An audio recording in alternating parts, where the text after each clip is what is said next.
சொத்து வழக்கு எப்படி பயணிக்கும்? முடிவு எப்படி வரும்? சரி, முடிவில் நியாயமாக முடிவு வந்ததுதான் என்னோட அபிப்பிராயம். எனக்கு அதிகாரம் இருக்குது அபிப்பிராயம் வைக்கிறதுக்கு. கோர்ட் என்ன முடிப்படுறதோ எனக்கு தெரியாது. சிட்டி செஷன்ஸ் கோர்ட்டில் ஜெயலலிதாவுக்கு தண்டனை கிடைச்சிது.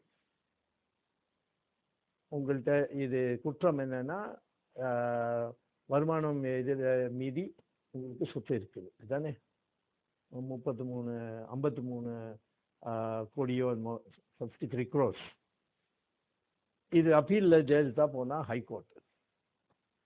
ஹைகோர்ட் வந்து அந்த முடிவை ரத்து பண்ணா.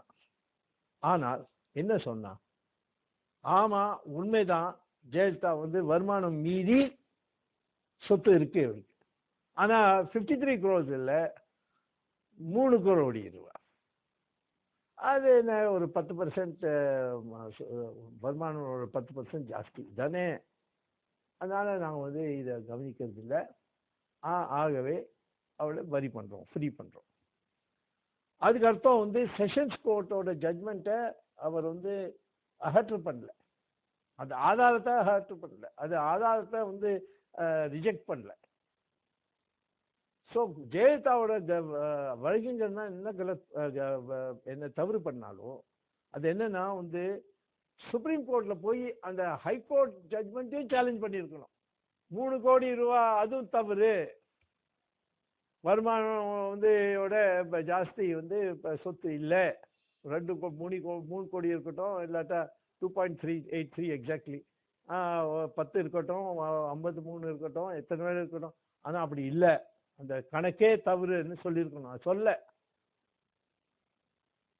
ஆகவே இந்த 10% வித்தியாசம் இது வந்து சட்டமா, இது வந்து நம்ம நீதி பிரகாரம் நியாயமா, இது கோர்ட்டுக்கு இப்போது தான் பார்க்கணும். ஆகவே என்னோட அபிப்பிராயம் கட்டாயமா இந்த வழக்கை தோற்று போவார். ஆர் இல்லாட்டா கோர்ட் வந்து சொல்வார்கள், இந்த கணக்கில் வந்து வித்தியாசம் இருக்கேன் ஹைகோர்ட்லையும் இதையும், இதை திருப்பி செஷன்ஸ் கோர்ட் இல்லாட்டா ஹைகோர்ட் திருப்பி கணக்கு போட்டு கரெக்ட் ஃபிகர் முடிவு பண்ணிட்டோம் அப்படின்னாவது இருக்கலாம். அது கொஞ்சம் நேரம் ஆகிடும். ஆனால் தப்பிச்சு போகிறதுலேருந்து நான் எதிர்பார்க்கிறேன்.